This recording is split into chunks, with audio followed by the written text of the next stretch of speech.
Hi there, I'm Katie Lanier. I want to welcome you to Fliptech 2020 and this session on efficient and effective formative assessment. I'd like to thank you for taking a little bit of your summer to try something new, do some learning, and join us in this online learning opportunity. So before we get going, I want to tell you a little bit about myself. I have taught for almost 20 years. I lose count, but it's almost 20, I think. Currently, I teach part-time at the college level, and during the day, I work as a facilitator for IEP and 504 meetings. So before that, I was an instructional coach, and I still get to work all of those elements back into my day. I work with the principals, I work with teachers, and since I'm working with students who have individual education plans, I get to go in and work with teachers on how best to serve them. So I've still got lots of involvement, or as much as people will stand of me being in the classroom, in addition to my flipped college class at night. Getting into the meat of this, we're going to be talking a little bit about formative assessment. Hopefully, all of you have had a little bit of training about formative assessment. Some of you are using it. Some of you are like, "Yeah, that's a cute idea. I'd love it if it worked the way you said it did." But we're going to work a little bit on this, and then get your brain going, thinking about what it is we can do better. Maybe even talk a little bit about how you could do this in a blended situation. I do know that no matter what class is going to look like in the fall, we're going to have to know what the students know coming into any lesson. We're going to have to know that. Who knows what they learned in the spring? We know what they were supposed to learn, sort of, and we know what things they need to have to be successful in our classes. So this piece is going to be very, very important in student success, and I think also kind of lowering the frustration level for teachers and students.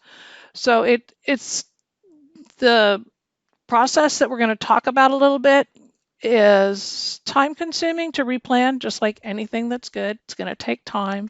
But I think, start digging in. The folks that have tried it and used it that I've worked with have found it very, very useful and just kind of continue to build and use it more. So let's start off by kind of reviewing what formative assessment is. And I did find a definition. Um, you're welcome to read the whole thing. I have the link for you, but it came from Ed Glossary. The idea is that it is a way to assess student learning in process. So what do they need to learn? What do they already know? Where are we going from here? What are they coming into the classroom with? And then using it to create lessons around that information. And so, basic formative assessment process, just so kind of we're all talking about the same thing. I know it might look different where you teach, but you're going to design a formative assessment. What do my students know based on what do my students need to know? So you kind of have to bring those two things together. You're going to give that assessment, you're going to collect the data, and then if you have PLCs or team members, people that collaborators, you're going to discuss that data and plan that intervention. And then you're going to take that new intervention and bring it in. But the problem is going to be this takes a lot of time. So what we found was you design this really great formative assessment. You give that assessment. You collect the data after you graded 150 of them, and then the next week you meet and talk about the data, and then it takes a week to plan the intervention. And meanwhile, you're already into the next unit, or maybe even the unit after that. So you're either backing way up or working things in, or like many people, well, let's figure out how to make it better next year.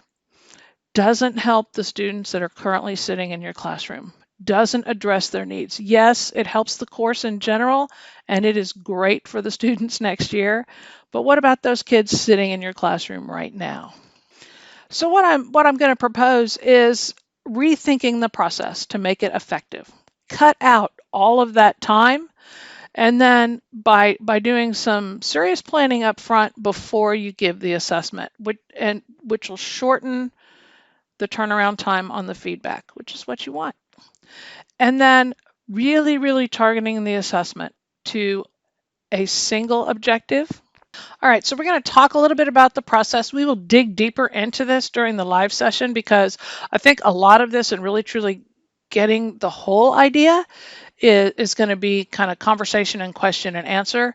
But I really want you to start thinking about it differently beforehand. So that's kind of the goal. So you're going to start by planning the formative assessment and concurrently planning the differentiated lesson activity. So this is 2 weeks in advance, 3 weeks in advance. It's not the day before you're going to do something unless you are truly amazing, have an amazing team, or it's a panic situation. You know how those go. So you're going to give the formative assessment and evaluate the data, and you're going to do this super quick. The way we're going to talk about designing this formative assessment, you should be able to actually evaluate the data right there. Or if you need overnight, you can do that. Or if you're collaborating with your team members, you might take an overnight. But the way it's set up, you've kind of already anticipated how this is going to work. And then that differentiated lesson, you've got however many tiers you want. The I don't know anything tier, the I kind of know what you're talking about, and then the I already know this stuff, why are we doing it again group. Those three groups, you're going to assign different work based on those results. This can actually happen in one class period as long as all the planning is done in advance. Then you have time to actually evaluate how well that worked, turn around, try it again. So everybody benefits from this. It's kind of an excellent setup. So we'll talk more about that. So kind of think about changing things a little bit. So the key to this whole thing is really the tool. Planning ahead, creating a good formative assessment. So it's going to be targeted and it's going to be tiered. Single objective or topic. Very important. Don't try to do more than one thing. Focus on a biggie. Focus on one that the students are going to be using over and over again. Focus on one that you know they struggle with. It could be an algebra skill if you're a math-based classroom. I picked that because I teach physics. It could be finding and using text evidence for English teachers. It's what is that basic skill that you need to excel at other things. Then you're going to have one or two questions about content, keeping in mind the shorter this is, the easier it is to turn around. So basically, do you know what I'm talking about? Just straight up, can you define it? Can you identify it? That level of blooms. And then your next question or two is basically, can you use it? Can you apply it? And it's those two questions. The first one, do you know what I'm talking about? Can you use it? Those are the two things. And then from that, you're going to get the information you need to divide up the students into groups and get them the level of work that they need. And so for the live session, we're going to talk a little bit about what makes an effective formative assessment.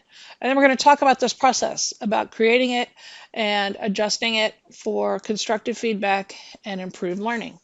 I hope that you'll join me. Please take a couple minutes and complete the form found at bit.ly, and it's Fliptech2020 FA.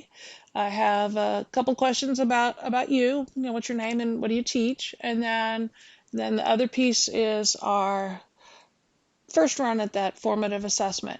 I hope I see you guys sometime during the week during the live session. And have a great day. Bye-bye.